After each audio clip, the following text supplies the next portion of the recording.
So he says it was fantastic and then immediately talks about murder. I was accused of being a sociopath the other week. Turns out I'm a mathematical genius. But I didn't know when I was a steeplejack, so falling off the chimney was the best thing that ever happened to me. There's snot flying out your nose like vapor trails. And put your mask on, you're dying, put your mask on. I said, no, I'm chilled. And then you just went and stuck it on and I'm like, oh yeah. So that was hypoxia then. Hello and welcome to episode 120 and it's me. Right, Kane, if you are listening, your comment, I was listening to Andy's podcast, hurt. I know I've not been here, but it is also my podcast.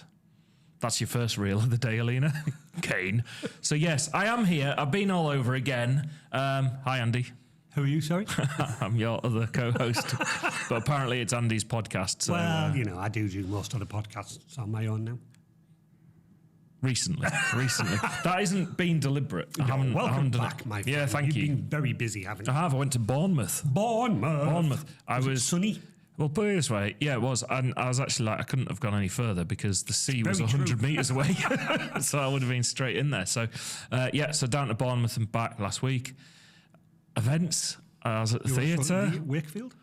Not yet. No, Wakefield will happen, but I did do Probably Sheffield. next Friday and you'll miss this again. I've been somewhere this week. Oh, no, we had a live stream in here the other night. You did? Yeah, so we did that. And then I was at the Hippodrome doing Vox Pops. Yeah, and I remember walking up to go and get a cup of tea, looking down on you, and there's you, shoes off, feet up, chilling out. Yeah. Working hard talking to Liz, apparently. It was Liz. Hi, Liz. Apparently. Yeah. Well, I took a phone call and I'm like, I may as well. I'd sat at my desk all day and I thought, do you know what, do this? And every time I do that, it's either you or Nick in the building that walks past and goes, look at him. Hard at work. Yeah. Not. Hard at work or hardly working. That's the one. Yeah. How's your week been? I did a thing for you super fast yesterday. You certainly did. Goodness me. I think the email that I sent you, within 5 minutes, you'd done what I'd asked you to do. Yeah, and your response actually took longer than it took me to do the thing that I did for you. So there we go. I've been busy, but I've also got to tell you Purple Green. Okay. Yes. Middle Oak Management. Yes. Laptop. Vanessa. Yes. Fixed it. Purple. Oh, yes, this was the website. Yes, so Yes. I did a website design thing. She was telling me the story. I didn't know it's purple. And I'm No, going, it's please, green. can you check this logo and branding? And she's going, Yes. why is it purple? I'm like, it isn't purple, it's green. What on earth was going on? Because I looked and I couldn't work out. And then Vanessa brought the laptop in to you and you couldn't figure it out. And bless you, I'm not knocking you, but it ended up having to redo the colour management profile on the laptop. Well, there we go. And then suddenly I was like, Vanessa was you couldn't have seen a more excited person going, it's purple. No, it's not, it's green. I love it now, it's green.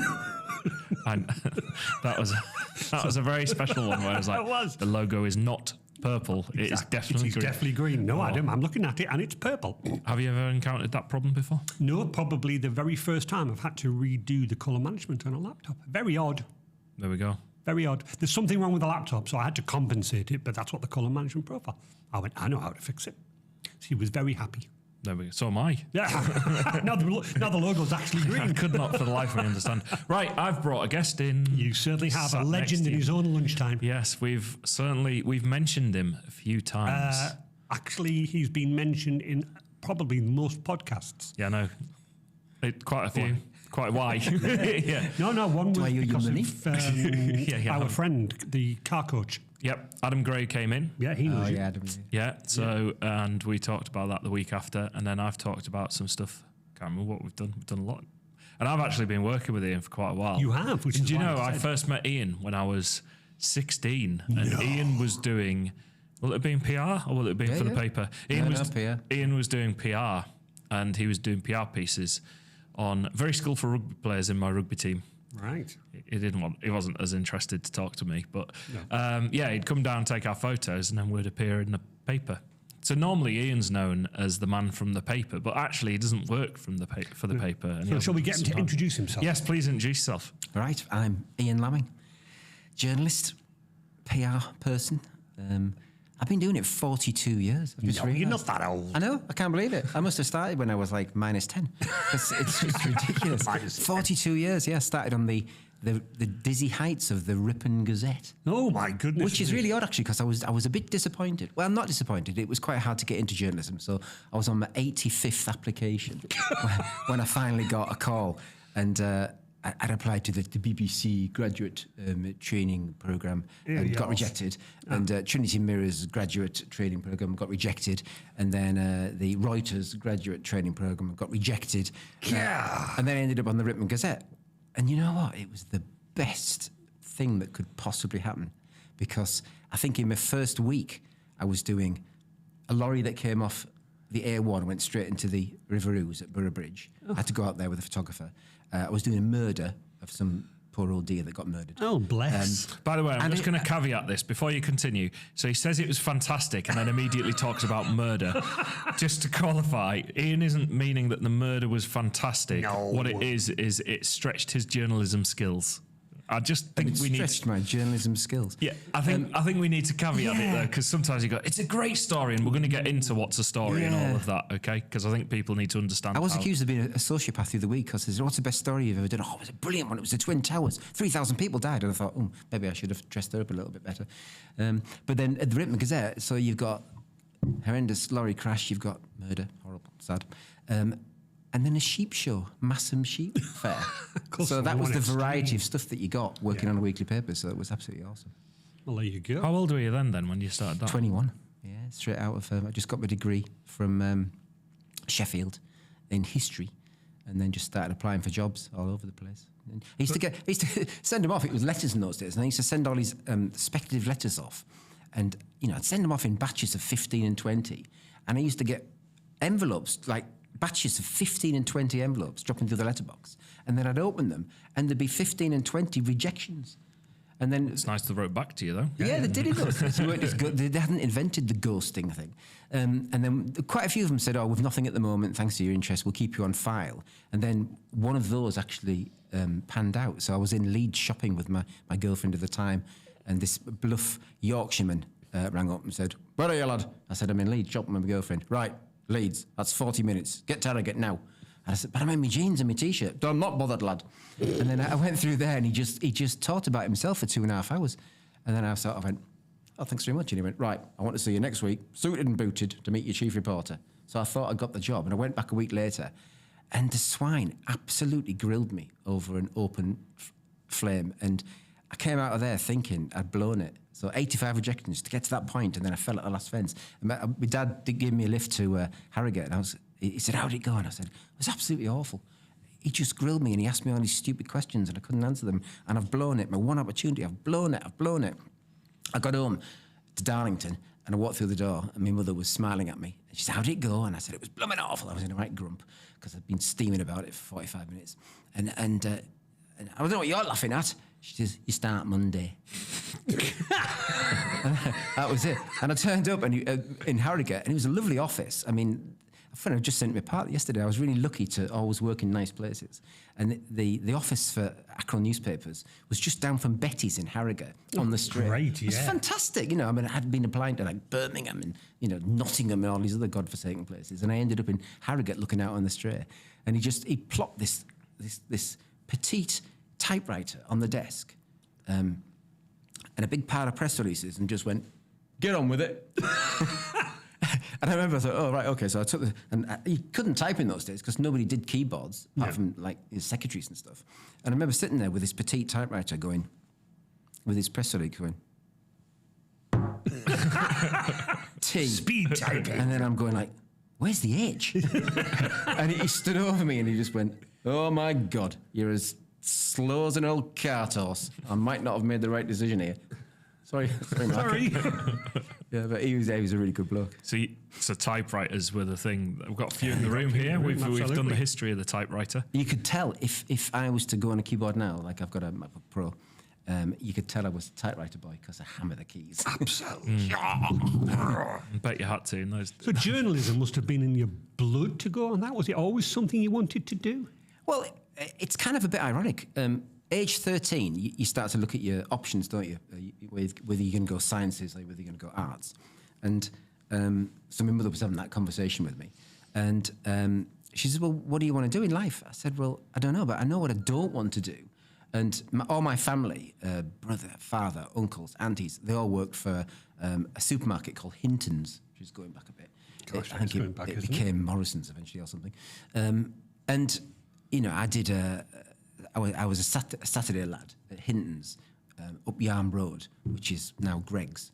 And I used to have to get 2 buses, and I used to have to leave QE, where I was doing my A-levels, and get 2 buses up to Yarm Road, and then work from 5 till 8 on a Friday night when all my friends were out on the Raz. And absolutely hated it. Like, I just can't even begin to tell you how much I hated it. And there was a big clock on the wall, and the stuff that you put on the shelves comes in like a metal cage, and it's called a unitator. And I'd put maybe 2 or 3 unitators out, just filling shelves and stuff.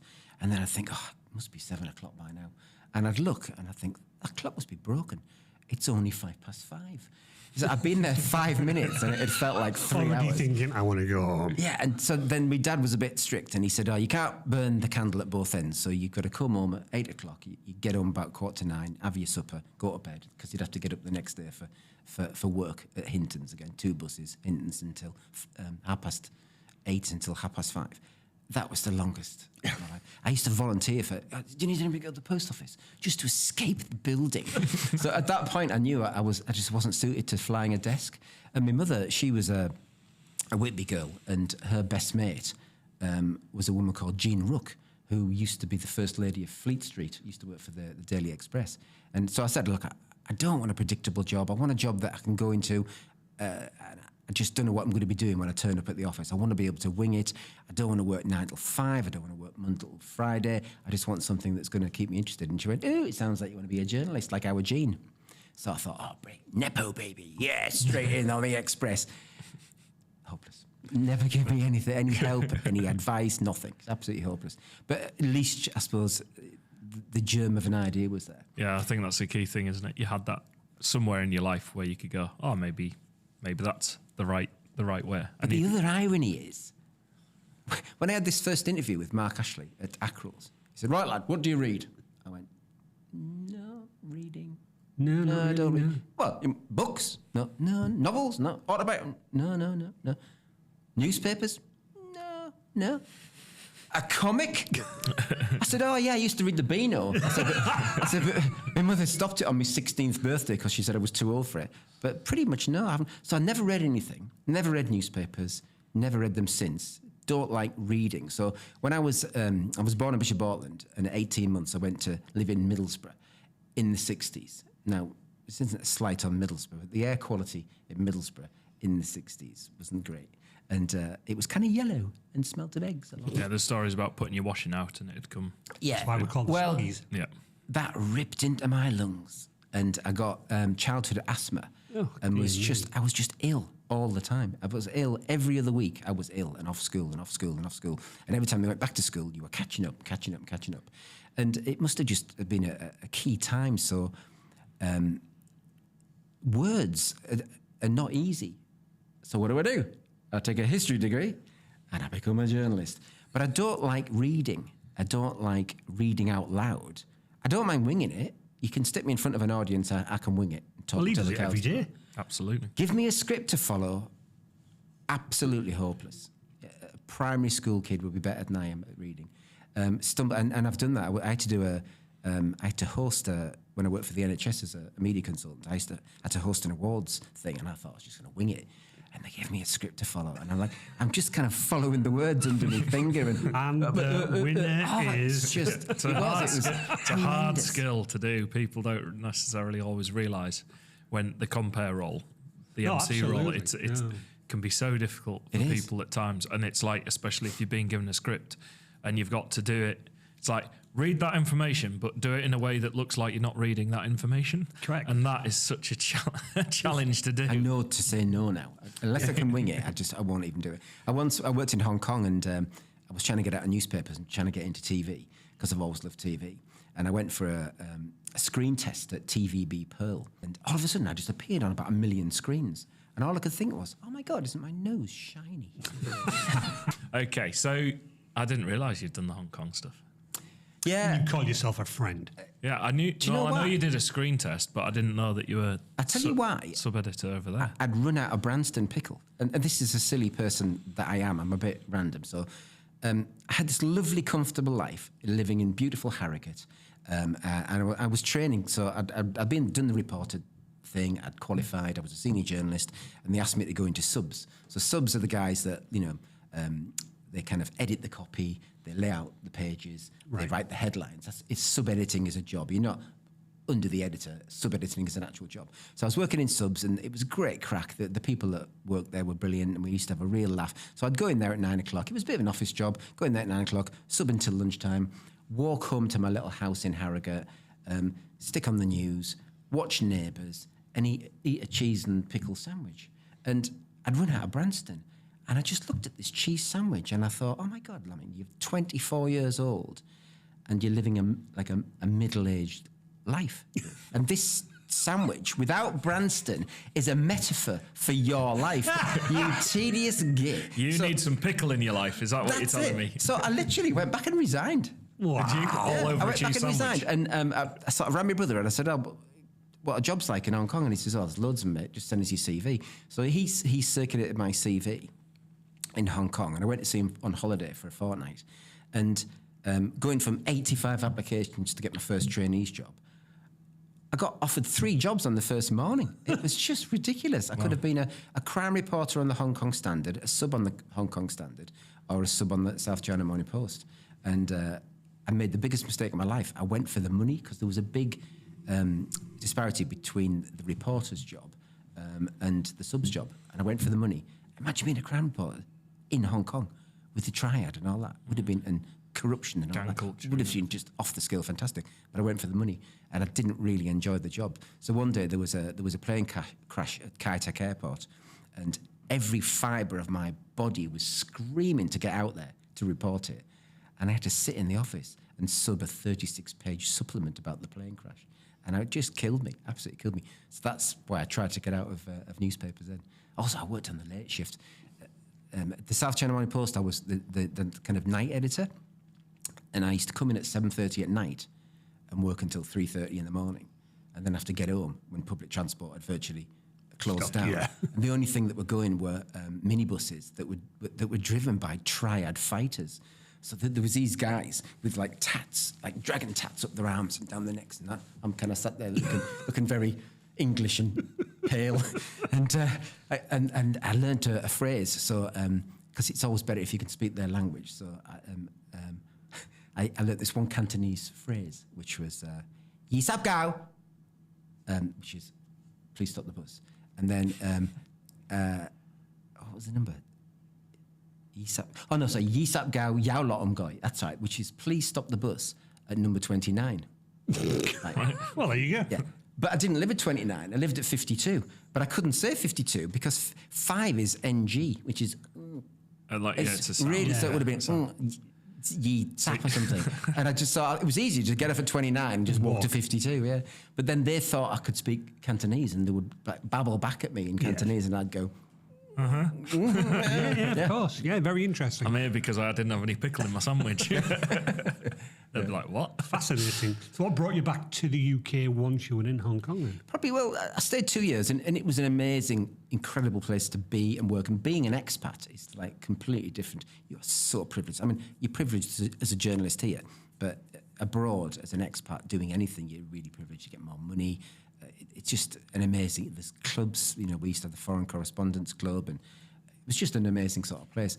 And I was walking down, I used to live in mid-levels, which is quite posh. So the Peak is the poshest. This is on Hong Kong Island. The billionaires live on the Peak. The middle-class people live mid-levels. And then, you know, then you can walk through this very Chinese area to get to Central, which is the business district. And I was walking down there one day, and I saw this elderly Chinese lady in the Mao suit, you know, the high collar and the Yeah. and she was doing this. And I thought, what on earth is she doing? So I wandered over to have a look because I'm nosy. And she was skinning a snake with a pair of scissors. Oh, my And I goodness thought, me. you don't get that in Darling. Well, And it was that sort of amazing place. But 2 years doing the job I was doing was enough. I mean, I'm not great at nights. I'm more of a morning person. And come 10:30, I can barely speak, you know, let alone function. I just want to be in my bed. So, yeah, I did that for 2 years. It was enough. And then my mother was poorly as well. So I thought, use that as an excuse to come home, really. So you came back to Darlington? Well, not before sending off another 85 applications to BBC and all these people. Yeah. Sent off all these letters and speculative letters, and thinking I was the bee's knees, because I've worked for Rupert Murdoch now, because it was a Murdoch paper, the most profitable paper in the world, the South China Morning Post. And nobody gave a toss, to be honest. So I got 2 job offers, and one was Motorcycle News, and it was news editor of Motorcycle News, which should be my dream job because I'm a motorcyclist. Been riding on the back of bikes back of my dad since I was 4 years old. Had a bike since I was 17. Just love bikes. That should have been the dream job, but it was based in Kettering. Have you been to Kettering? No. There is no reason to go to Kettering. And funny enough, I hired a car and I was driving down from Darlington to Kettering, and I'm a bit of a northern snob. And I was getting more and more depressed the further south I got. And by the time I got to Kettering, I just thought, I can't live here. So I had this interview, and the guy was really a lovely bloke, and for some bizarre reason, took to me and kind of was going to offer me the job. And I said, look, I can't take the job. And excuse me, why? And it was more money, and it was a company car or bike and everything. I said, I can't live here. He said, well, what's the matter with it? I said, it's flat, it's boring, and it's covered in pylons. Why would I want to live here? And he went, that's a fair point. I said, where do you even test the bikes? Where do you ride the bikes round here? Through the pylons? And he went, oh, no, it's not so bad. He says, you get on the A1. He says, in 3 hours, you can be in North Yorkshire, and the roads are brilliant. And I went, I live in North Yorkshire. I don't need to come to Kettering. So I turned it down, and the headhunted me a few years later as well, and I still just couldn't do it. I couldn't live down there. I think you're probably spoilt being up here, do you imagine? Well, I ended up with those roads available. The only other to you. job offer was Northern Echo, and I came to see this editor who was a bit of an industry legend and very intimidating, called Alan Prosser. And in Hong Kong, there were no unions or anything. You used to haggle for your wages. So when I went from the Hong Kong Standard to the South China Morning Post, I haggled and I got more money and this sort of stuff.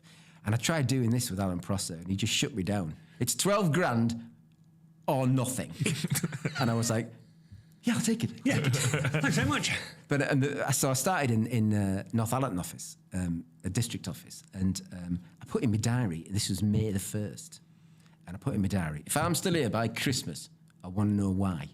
Right? But there is a name memo. And anyway, 12 years later, Well, absolutely. Yeah. I left the Northern Echo because it was just brilliant.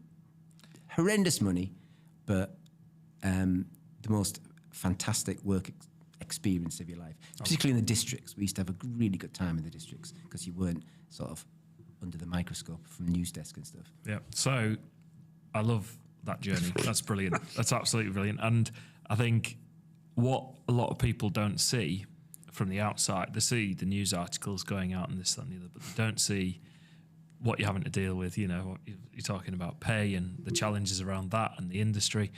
And you've also talked about the story element. So I'm going to sort of go into like what makes a story sort of part now, if that makes sense. So, because you said that example where there's a plane crash, I'm like itching to report it, obviously, and do that.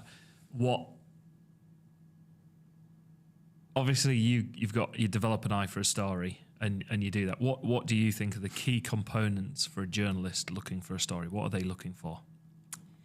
This. That.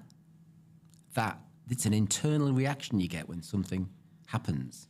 And it can be the most innocuous thing. So, I mean, a really good example. Darlington College do their PR. I've been doing it for years. And the marketing person asks me can you have a word with somebody in mechatronics about something? That's my brief. And I love that, because that's great, because I've spent my whole career turning up and just saying, what's happened? Yeah. Oh, what happened next?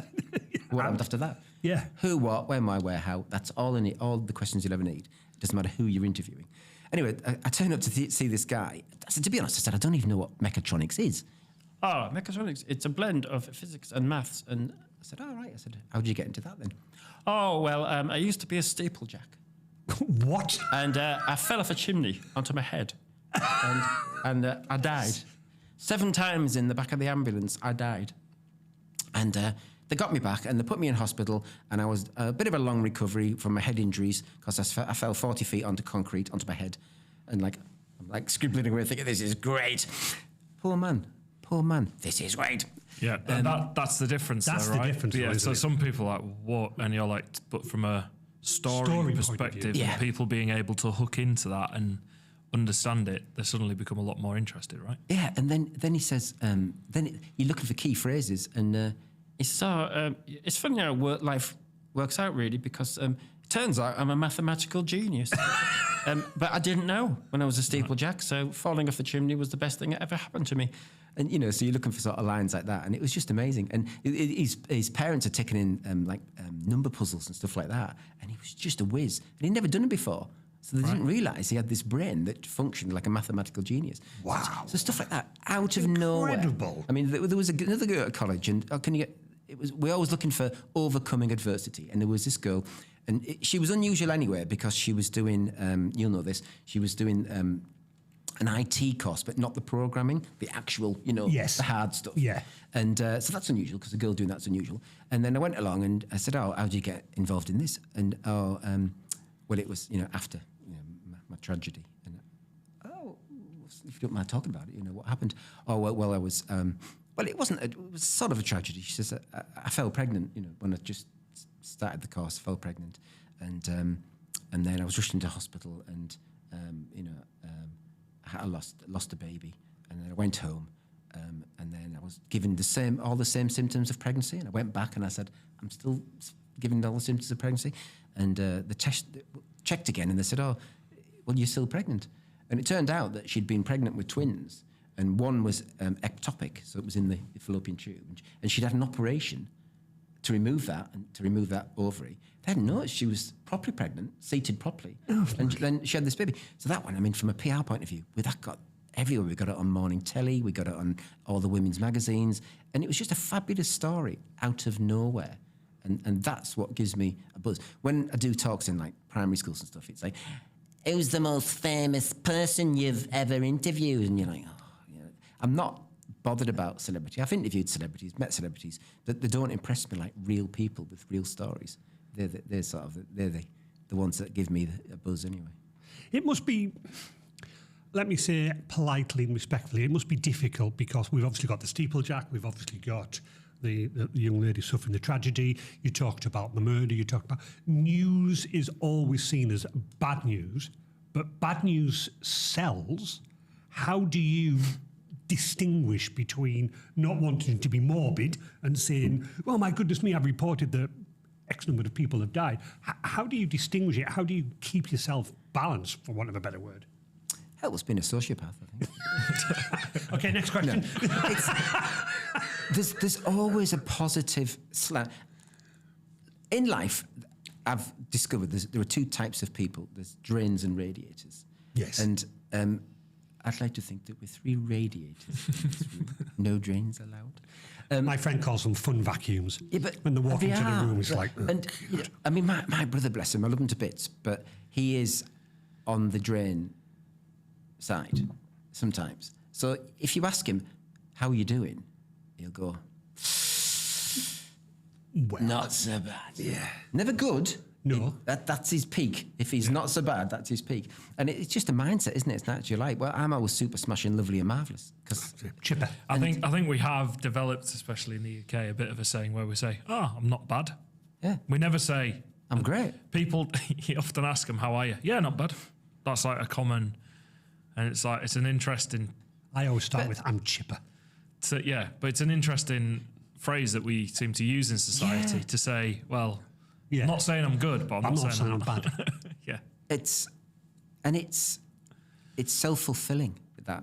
So nothing, touch wood, bad happens to me because it probably does, but I ignore it and Me move too. on to the next good stuff. Yeah. So, and I mean, last week, Monday, I had to test a Lamborghini. No. More to follow. But that wasn't... Oh, woe is Well, me. so it's a dirty job that somebody has How to was do. it? Not bad.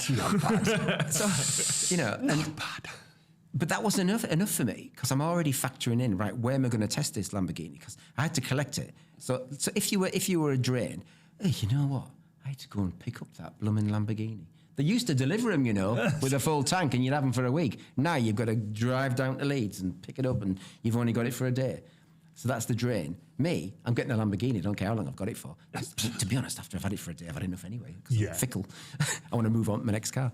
But even then, I'm thinking, right, Leeds isn't great for roads. Too many cameras, too much traffic. However, Harrogate's quite nice. What's there? Betty's, Harlow Car Gardens. I can park it nicely. I can go to Betty's for my lunch. So you add into your already brilliant day. You just keep adding to it. Drove down there in a Isuzu pickup. So I've got this massive contrast from diesel pickup to V8 turbocharged hybrid Lamborghini. And how great is all that? You know. I learned very quickly when Ian would arrive. You're like, I don't know which car he's in today, because you basically have test cars for a week. Is test cars is that the right thing? So you get a car dropped off usually on a Wednesday, isn't it? It is Wednesday, and then you drive it for a week, hand it back, swap over, change over, and then you write your piece on the vehicles. So one week it could be a Suzuki Swift, the other week it could be a Bentley. Yeah. Well, I mean, last week was crazy. I ended up testing 4 cars and a motorbike last week, which is weird. So I did the went down in a Isuzu D-Max, which was brilliant for its own specific reasons. Nobody messes with it when you're in a pickup. Just the whole world clears. It's like being Moses. Everybody just parts and gets out of the way. Then drove the Lamborghini. Then the Wednesday swapped the Isuzu for a very basic Seat Ibiza, the new Ibiza, which was very plain but nice to drive. And then I had to go back to Leeds again to test a Chinese electric called a Changan Deepal SO7. Just trips off the tongue. Does? They're making fantastic cars, but they need to work on the branding a bit because it doesn't trip off the tongue. But there's an interest in itself. You're like, oh, I've not heard of that. I wonder what it's like. You know, like, and it's absolutely brilliant as well. Yeah. I mean, it was a really good car, and affordable as well. It's like 30 odd grand for this really plush Chinese electric. When Adam was on, he was saying that my next car, because obviously we were discussing about the car coach, and I said to him, right, so my car's up in 2 years' time. What would you recommend? He went, Chinese cars. He says they're so undervalued, and you get so much bang for your buck. Yeah, they come with almost a lifetime warranty. He says, honestly, I'd be seriously looking at one of them. I'm like, wow. And they like 0% interest. Yeah. Loads like of deals on them. Ridiculous, isn't it? They're killing Europe, actually. They're killing the European car industry. Yeah. But then the European car industry has kind of ripped us off for years, isn't it? Well, yeah, absolutely. So what's your role today? Is it more news articles, interviewing Adam, interviewing whatever, or is it a mixture of both that and your car testing and your test driving? Every opportunity that arises is what I grab. Wow. Yeah. So you're not focused on one thing, it's just any story. And, really. and it's that variety. So there are a lot of people out there that just do cars. Yeah. I mean, Adam probably, well, I'm not sure what he does, is his main job, but, just doing cars isn't enough for me. It becomes routine. I don't like routine. Right. I need to be chopping and changing. So 1 minute testing a car, the next minute I was interviewing a really nice girl the other day. She goes to Kendall College. She went to Kendall College, which is where my boy is doing performing arts. And she used to serve me coffee in one of my favourite cafes in the Lake District. And I didn't even know she was artsy. And she's just made her debut in the West End in 6. She's one of the 6, wives of Henry VIII. I was interviewing her, and she was fantastic. She was amazing just to talk to her. And we're going to actually go see her. We're down in London at the weekend, so we're going to go see her in the show as well before I write the feature. No need to ask him what he's doing at the weekend. No, that's our last question. That's our last question. We still will ask him. Yeah, we'll still ask him. Because I can broaden that. Yeah, you can. I'm going down for a specific reason. Which is very exciting. All right, let's stop there. And stop there. yes, we'll lead on to something else I've just done. Talk about opportunities. Okay. I've just registered. I've been approved as an official support artiste with the casting collective. Brilliant. So the dream is to be in the Rover's Return, supping a pint of fake real ale in the background. In the background. Yeah, because I don't drink, I'm teetotal. But it'll have to be fake. It'll have to be non-alcoholic. We'll come on to that. And why not? Absolutely. Why not? Absolutely. I think just come back to the journal, so the story elements I've always found fascinating. Oh God, yeah. With that, and I think the example you used, which was really interesting, you might not remember telling me, And It's only been 40 odd minutes, mate. Yeah, but no, it's to come back to something you said previous. So he told me this in the past, and because I've been doing more and more work with Ian. You have? A pleasure. Learning stories, and it's kind of the journey through podcasting that's kind of put me down this route in terms of talking to people, finding out the who, what, where, when, why, how, all of those things and reaction elements.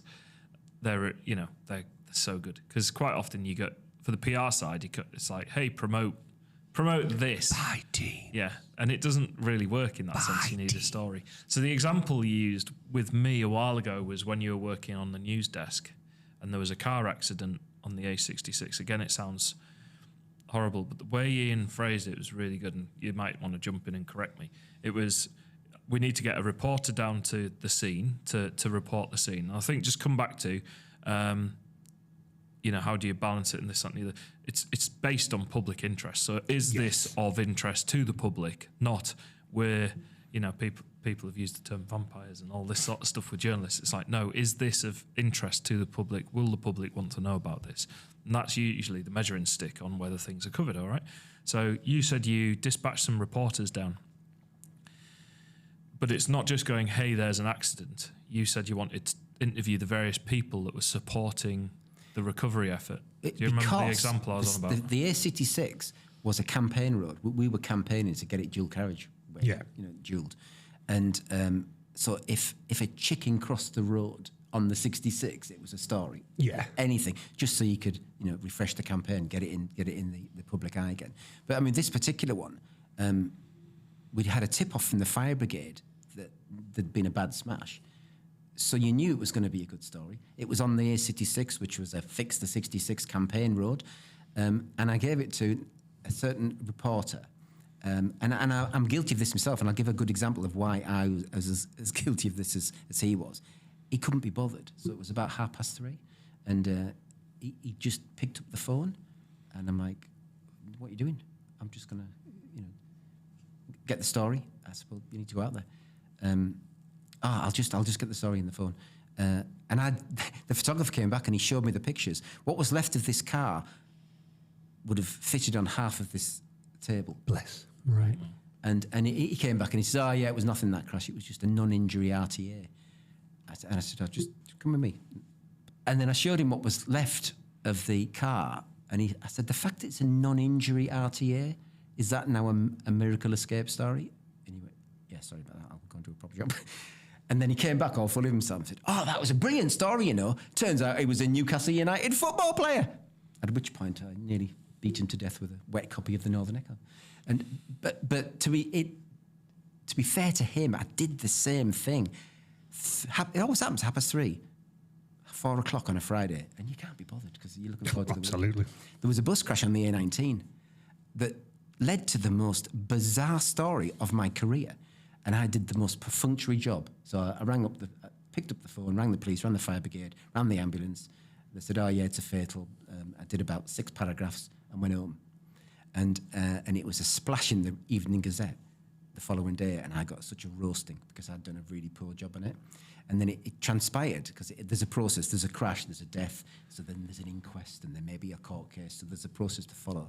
We went to the inquest, and it was the most bizarre story. And when you're doing your training, there's a build a picture of the story in your mind and then question it. So I had a bus crash, and it turned out that the one fatality was the courier on the bus. And I thought, well, that's strange, because the bus had stopped on the hard shoulder and been hit from behind. So the fatality should have been at the back, not the front. But it turns out that she got out of the bus and was leaning in the front of the bus having a fag. And when the lorry hit her from behind, the bus ran her over. So that was the fatality. And then you got to ask, but why did the bus stop anyway?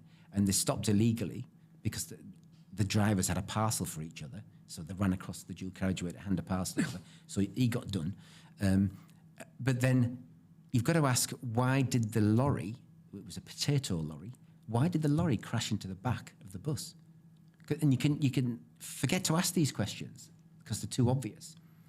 And it turned out that the driver was a local farmer, and he was distracted by the fact that it was the 10th anniversary of him killing his parents with a shotgun because they kept him in a kennel on a leash.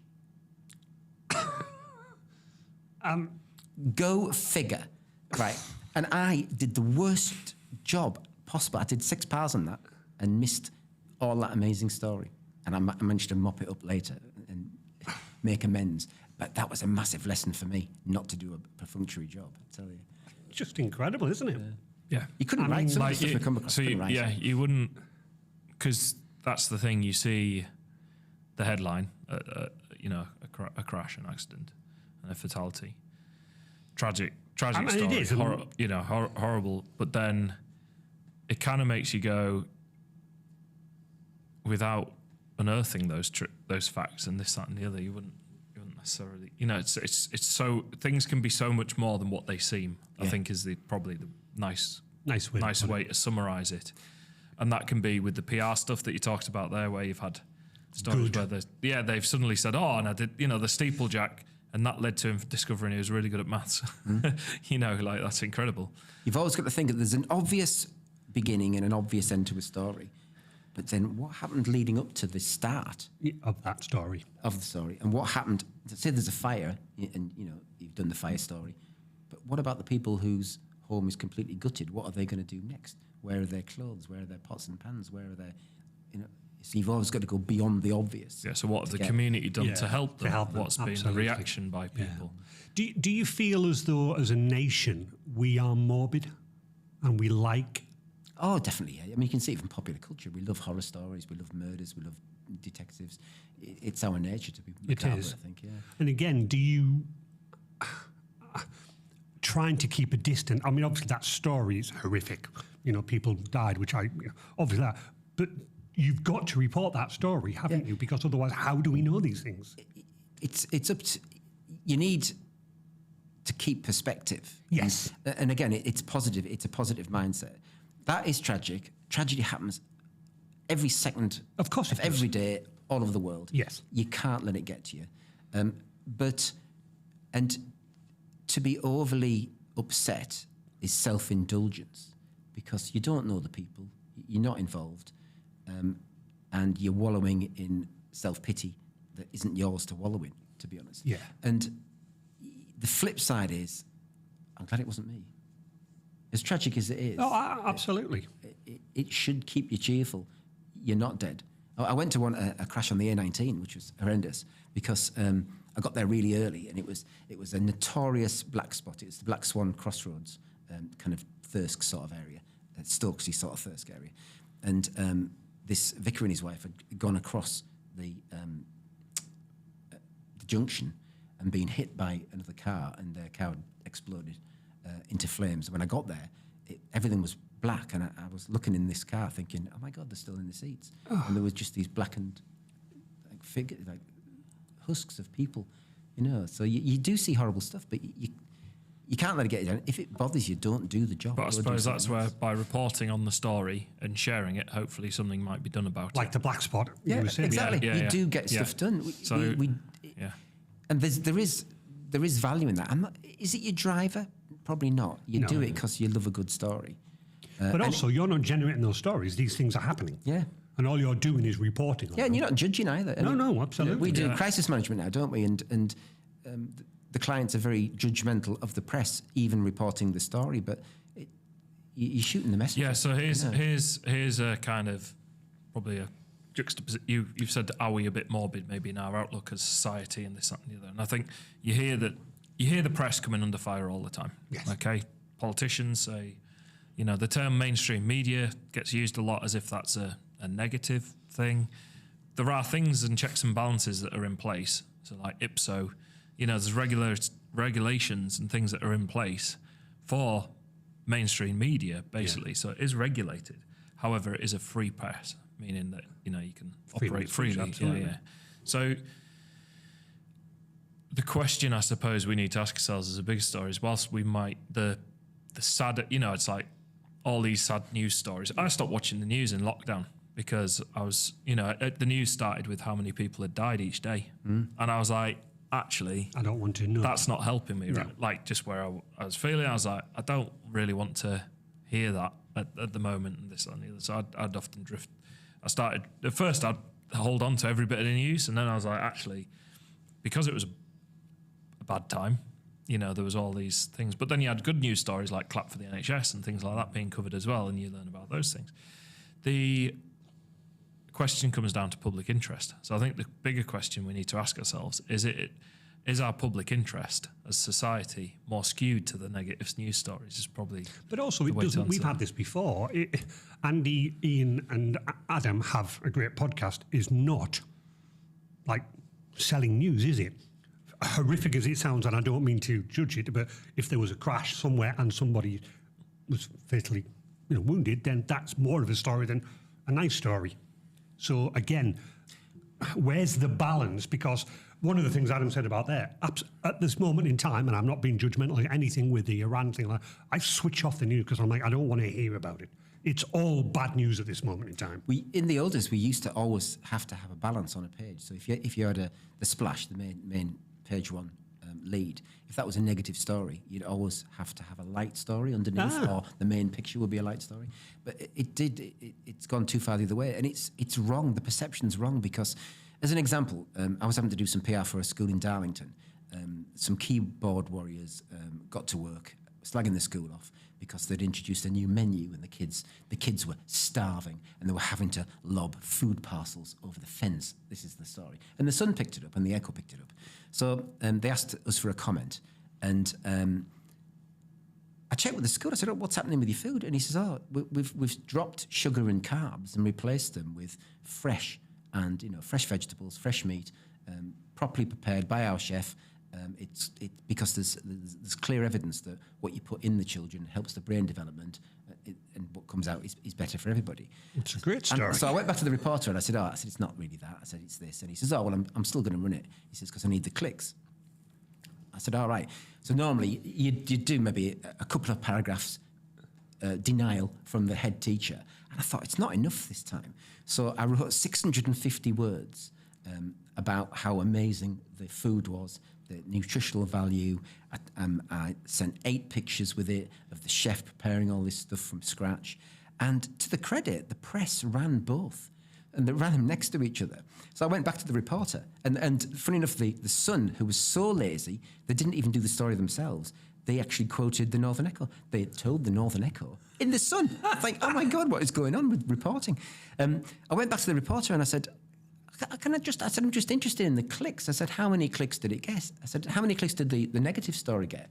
He says, it was really good. We got 6,000 clicks. I said, all right. I said, how many stories did my positive follow-up story get? And he said, we've got 11,500. So there is an appetite, no pun intended, for good news. And the perception's wrong that people just want bad news. They want lifting. My guilty secret is that every morning when I get up and I'm having my breakfast and I put the news on, I set the timer for Peppa Pig. And I watched 2 episodes of Peppa Pig because it's nice, it's funny, and it's on different levels as well, isn't it? It's really. If you watch Peppa Pig, it's really nice. Yeah. It's really uplifting, and that helps me get through the news, which is normally a bit too grim. Well, one of the things that I was going to ask you, and again, we live in a world now, digital technology, so we're moving it onto that side. One of the things I've turned off on my phone is the BBC alerts. Breaking news alerts. Breaking news. There's a thing, we've mentioned this before, me and Michelle, my wife. Breaking news, Ian straightens his tie. And what it was when we were going through that thing with, shall we say, Mr. Mountbatten Andrew, honestly, every breaking news was, he's going to do this, he's got into his car, he's now doing... I'm like, that's not news. But what is it though, Ian? But some people will have been interested. No, but... I get it. I know, but it's using that. Surely the perception is that when it brings up and says, he's got into his car, he's now doing this. Like I remember when they were doing the whole Parliament thing, getting in the new Labour. It's like, they've now pulled up to the car, he's now stepped into the door. Breaking news, he's entered number 10 for the first... I couldn't care less. But why is it that we're now driven to have news literally within seconds of everything? What is it? I don't think the public are. I think that the media have got tunnel vision, and the BBC are shocking. BBC, I get the local news in the Lake District, which is from Manchester, and it's absolutely shocking. And I think, who is editing your news? Because it's abysmal. And every day their lead story is a national story with a Manchester angle. It's pathetic. It's so pathetic, honestly. And it wouldn't have happened in my day. You had to get proper stories. And there is a huge... people are looking for feel-good. People have got enough on their plates at the moment with cost of living crisis, with Armageddon around the corner, and they want to be lifted by it. And my career, I've when I was a chief reporter, when I was a news editor, I used to kind of duck the negative stuff because I used to farm it out to my reporters and then just keep the nice fluffy kitten stuff for myself, and generating your own news as well. I mean, one of the big influences on my life was Blue Peter. When I was a kid, I loved Blue Peter. I loved John Noakes. Everybody and all that kind of thrown in at the deep end stuff. And I've built my own news around that. And I've done been able to do the most amazing things. You might be able to answer this question for me. I've done everything Tom Cruise has done, but he's rich and I'm not. What's gone wrong? So the parallels are uncanny between me and Tom. Right. Both 5'7", both the same age, both afflicted by chunky thighs. Right? I've driven fast cars, he's driven fast cars. I've driven fast motorbikes, he's ridden fast motorbikes. I've flown high-speed jets, he's flown high-speed jets. Have you? Yeah. I've been wing walking. I know that just one. throws it in. Country bar flying. He's did a last stunt when he's on a biplane. Exactly the same. I've done everything Tom's done, and he's like a multimillionaire, and I'm a poff. What's going on? But this is the thing that you can do. I mean, I can't understand why everybody doesn't want to be a journalist, because which other career can you choose what you can do? So tomorrow, I'm going to be a lawyer. You spend the day in court. The day after, I might do something like to do with medicine, but you're not stuck with it. I got a phone call one day. We've got this charity event at Croft Circuit. Do you fancy going wing walking? And I didn't know what wing walking was, to be honest. So I said, yeah. I always say yes to everything apart from hard drugs. And so I turned up at Teesside Airport, and there's this bright yellow biplane with Crunchy Bar on the side.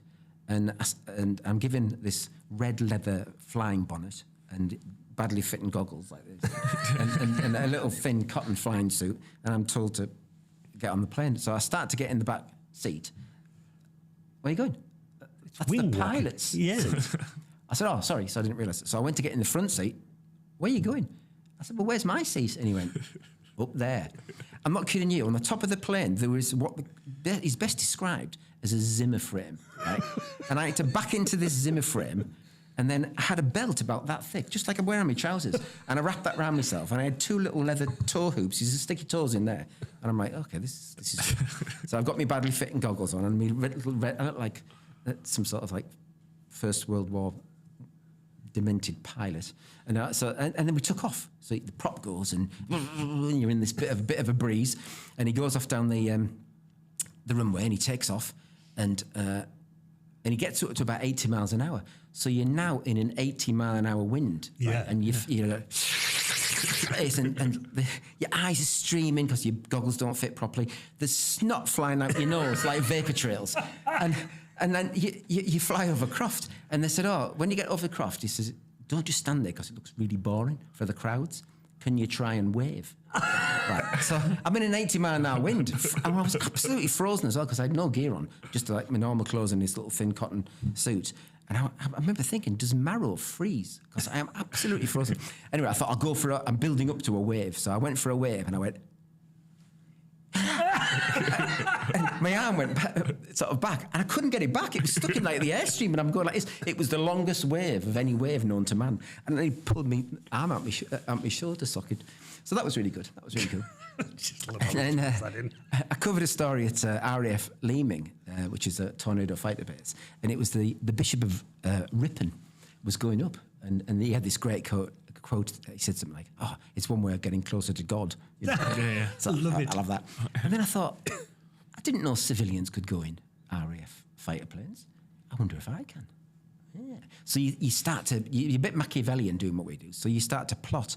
So I rang Strike Command, and I'd been to a really dull Hambleton District planning meeting to do, for the day job. And one of the big things that had come up was that the locals were fed up of low flying because it was scaring the animals. So I rang Strike So you're Command. like, I'll get in a jet. Yeah, so I rang Strike Command and I said, you getting any complaints about like low flying or anything? Oh my God, he says, tell me about it. He says, we're not just up there for fun, you know, we had sort of training. I said, oh, would you like me to write a feature on, you know, your side of the argument, why you do this low flying and that you're protecting the country? He said, oh, that sounds brilliant. I said, will you take me up in a tornado then? And he went, yeah, I suppose so. So we went through this process. I had to go down to London for a medical and all this, and they stuck me in one of these barometric chambers, and because I had to understand what it felt to have a hypoxia, so oxygen deprivation. Because if you're above 10,000 and your oxygen's failed, you need to know the symptoms because you're still breathing a gas, so it doesn't feel any different. Yeah. So anyway, I'm in this barometric chamber, and the bloke says, right, take your mask off and start to do the alphabet backwards. So on this clipboard thing, so right, took mask off. There's no oxygen in this tube. Right, I had a mask feeding the oxygen, and I thought, oh, that just feels normal. Just can't feel any difference. So I started and I get Z. Yeah. Y. X.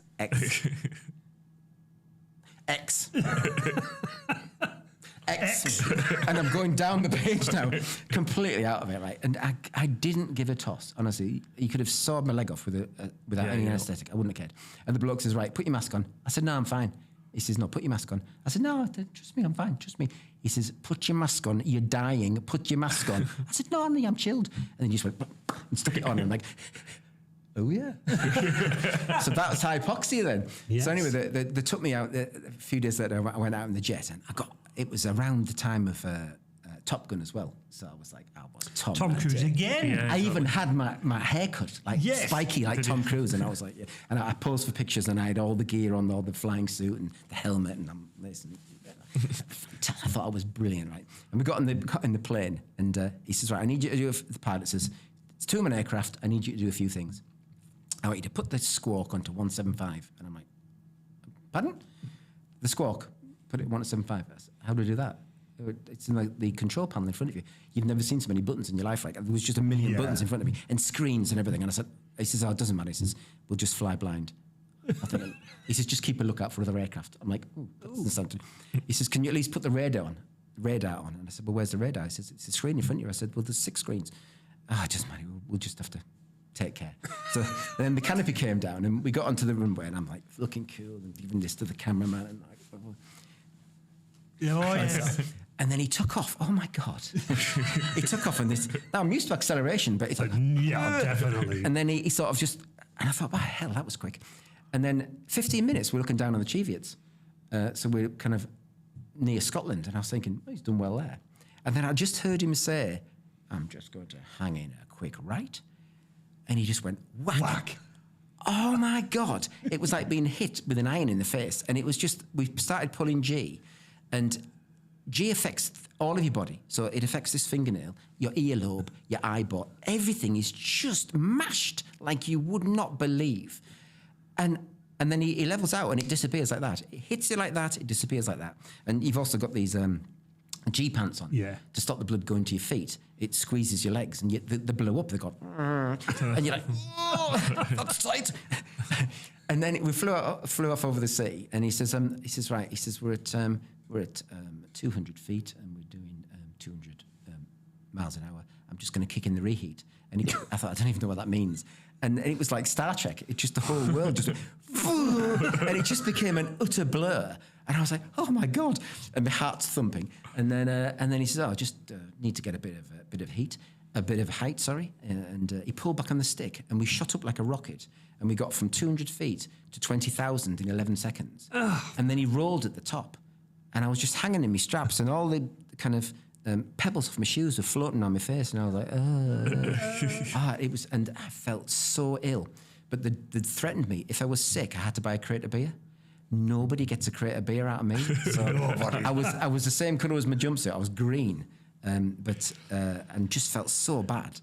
But it was just one of those amazing sort of experiences in a tornado. And we pulled 6G. So he started spiralling down, and he was counting the G. There's 2G, and there's 3G. there's 4G, there's 5G. And about 5G, your vision becomes tunnel because you're blacking out. And I lost all colour sensation. I was looking at the world in black and white. And I thought, oh my God, I'm passing out. And they taught us on the course where I had the medical and stuff to do this anti-G straining manoeuvre. And what you got to do, you've got to flex your legs like this. And you've got to grunt because that causes your diaphragm to contract and it sucks the blood up. It causes a vacuum and it sucks the blood up. But the thing they didn't tell me was that it makes you convulse because when all the blood rushes back into your oxygen-starved capillaries, you kind of convulse. So I'm now sat in the back doing grunting and going this, and my arms are jumping around like this, like some demented primate in the back of this tornado. It was absolutely crazy. All in the name of... I would have needed like a week to compartmentalize what just happened after that. Well, I had to interview him when I got back. He made this big, like, French stick with salami in it, and I was as green as grass. And he says, would you like one? I'm like, No, thanks. I was just nibbling tentatively on a Kit Kat. You know? Wow. Well, what a journey that's been. Could just go for ages, couldn't it? Can it be our first 5-hour episode? Yeah, exactly. That was... Honestly, that's so good. That's so good. What's your parting shot in terms of where are you going to be in the next 10 years' time? Still reporting on absolutely anything? Yeah, well, it's funny. We all buy lottery tickets, don't we? Because we like the peace of mind of having money in the bank. But my boy sort of said, what would you even buy? And would you give up work? And there's nothing I want to buy because I've got everything I want. I've got a lovely house in the lakes. It's only tiny, but it's lovely. I've got a Ducati that I want. I've got the car I want. There's nothing to buy, really. I'd help other people out, if anything else. Giving up work, it's everything, isn't it? It's so much fun, it's not a job. I've never worked a day in my life. I'd not.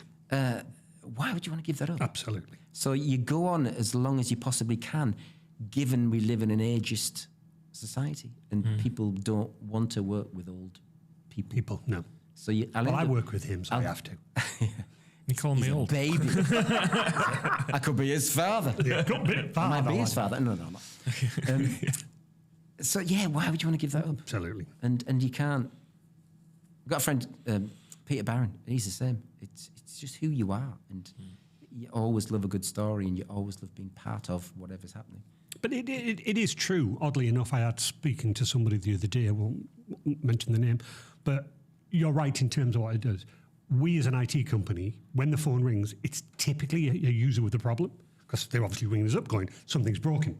So spoke to this young lady and I was like, how's it going? I'm chipper. How are you? And she's like, do you know what, Andy? Every single time I speak to you, you just put a smile on my face because you're happy. And that's nice as well, isn't it? And it is nice. And, I'm like, I got on remotely connected to a machine. I went, right, explain to me the problem. I said, right, we'll get this sorted out. How's your day been? Apart from this issue, obviously that. So she rambles on about how her day's been. It's been very busy. She's done that. Right, I've got it fixed. She went, oh my God, Andy, I just can't thank you enough. And to me, that's like, no, honestly, it's not a problem. She went, no, Andy, thank you. It's you always make me smile. You fix every single one of my problems. Will you have a good rest of the day? Why would I give up something like that? No, you're a tonic. When we do media training or when we do an interview, people are nervous because they see you as a journalist. Yeah. And they said, it didn't feel like an interview. It just felt like a chat. And I feel really good about you. How many times a day do you hear off the record thinking that you're still... I suppose the other thing, and God bless you, my friend, you've done us some lovely stories. One of the questions that I am going to throw at you, though, very quickly, when people are interviewed by journalists, why do some of the journalists take anything that you say out of concept? Is that just to generate the story? Because I can say a couple of words or a whole phrase, and you could pick out certain words and go, oh my God, Yeah. Andy said this. It's normally the Nationals. Nationals, it's a horrible environment. I did a year freelancing for the Nationals, and I gave up. And the day I gave up, the Sunday Times were really upset because they asked me to go and doorstep Peter Mandelson about something. And, I had to drive a Morgan that day, a Morgan Aero 8. And I was getting paid more to drive the Morgan than I was to do this horrible work with the Sunday Times. And I actually said, I don't want to do it. What do you mean I don't want to do it? I said, well, I just don't fancy doing it. I said, you don't pay very much. I said, the last time I worked for you, you paid me 120 quid and it was a 10-hour shift. That's 12 quid an hour. He said, but we're the Sunday Times, he said. I said, well, yeah, but the bank manager, your 120 quid doesn't go any further because you're the Sunday Times. No, and I'd rather go and drive the Morgan for 200 quid and just drive around North Yorkshire in a Morgan. Yeah. So I stopped doing it then because it's not me. I'm in the job to have fun, to be honest, and that isn't fun. Doing heavy dirt digging politics stuff is not my bag at all. I'd just rather be flying jets and driving tanks. Yeah, but that's the concept, though. People have a bad look on the industry of journalism, but it's the couple, it's the few that do the dirty stuff, and that's what just tarnishes the rest of the industry. Yeah, I gave up writing motoring for the Nationals, and I used to do it for the Independent, and he says, your stuff's not negative enough. I said two things. I said, one, I like cars. I don't care what the car is, I like cars. I said, and secondly, I couldn't build a car. Who am I to judge? Absolutely. You know. Anyway. I think though, in this current day and age, because people, we've got social media out there, we've got all the digital stuff and everything else. I think having free press journalism is so important to still have, because otherwise,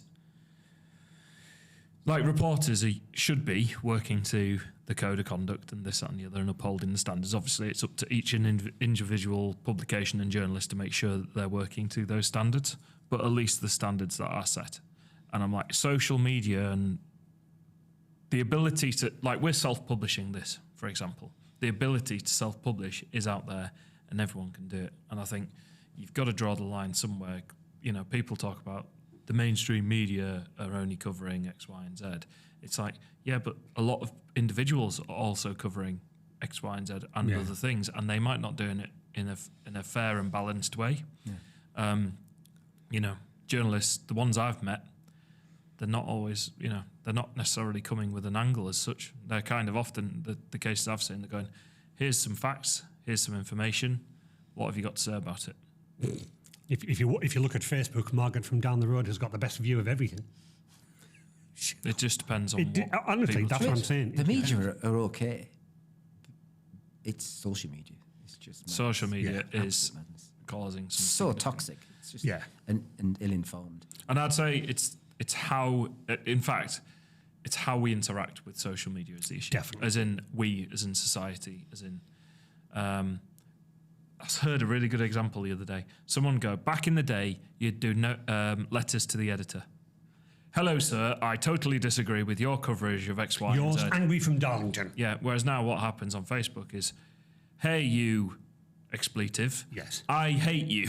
Yeah. You should go and. Yeah. And it's like, but just because we can in society speak to each other, like, you're enabling. There's a whole lot of people are getting in hot water for defamation libel and things like this, and things that, in code of conduct. You use that word, it's keyboard warriors. Faceless keyboard warriors. It's a big change whereas back in the day it would have been letters to the editor, whereas now the social media interaction with the pieces, and some people go, well, good news, bad news, it's actually just all news. It's like, this is a story and this is in the public interest and it needs to be told. Yeah, There's been failings, for example, by authorities and things like this, where really good journalism has lifted the lid and going, there's a problem here.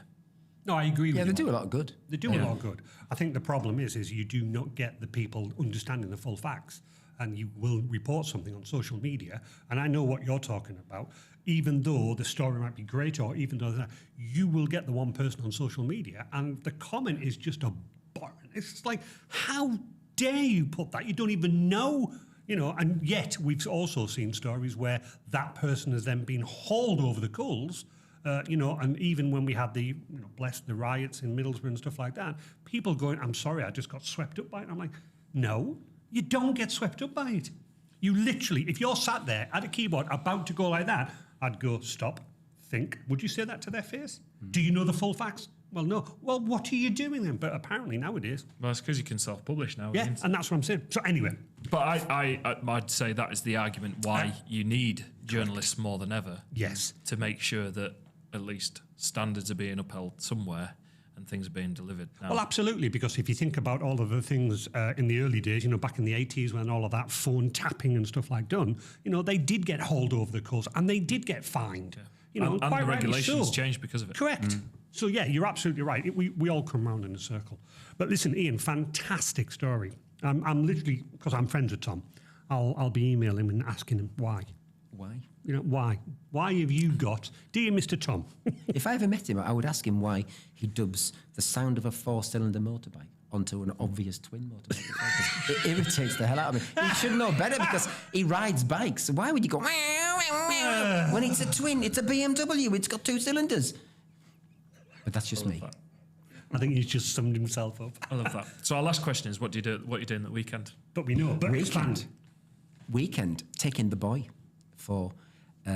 He's got auditions at Guildhall, and he's got auditions at Royal Welsh. So we're going down Goodness to London, me. and then we're going down to Cardiff in an electric car Oh, yeah. with no range. That's a whole other podcast.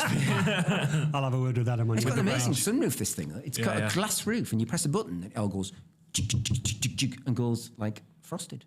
How clever. So your issue with this is doing the multiple journey and having Yeah. to recharge it as you. Yeah. I get that. You, sir? Oh, anything else? Is that No, you No, said we're yeah, just going to that's- see shows, so we're going to see 6. Brilliant. So because I've got to write a feature on one of the girls in it. that's fantastic. There we go. What are you doing, buddy? I'm playing rugby tomorrow. Hey, Yeah, and the mighty under 11s are doing a curtain raiser before the senior men's rugby match tonight, so I'll be there coaching the kids. Very good. So yeah, And then Sunday? more rugby up at Newcastle Red Bulls rugby festival for the kids. Oh, gosh, so it's a rugby weekend. fueled Yeah, weekend. Very busy good. rugby Very weekend. good. So yeah, what about you? I've got a good friend coming over tomorrow for my birthday, which was a couple of weeks back.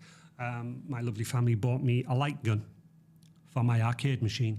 Like the proper- Spectrum Jobby. That's the one. Oh, So nice. going to be Classic. fitting that and firing up the old arcade games where you having fun with that with a few beers. Brilliant. Oh well, Ian, thank you so Oh, much for coming in. fabulous. That's been brilliant. Thanks for We could go for We hours could. actually. I know I'm really boring. There's so many. No, there's so many other things that we haven't touched on. Yeah. A lot of the PR stuff. Yeah. Crisis management. He even does Pitman shorthand. When I first saw Ian write, just close on this. He was writing in his notebook, and I looked over and I'm like, this guy's a journalist and he can't write. What I didn't know is shorthand is like squiggles. I Dots know and now. squiggles, yeah. Dots and squiggles. You know now. I know now, yeah. But when I looked over, I was like, can't write. Call himself a journalist. Yeah, exactly. Brilliant. Well, thank you so much, Ian. Thanks so much, Ian. It's been a pleasure. See you in the next episode, everybody. See you later. Bye.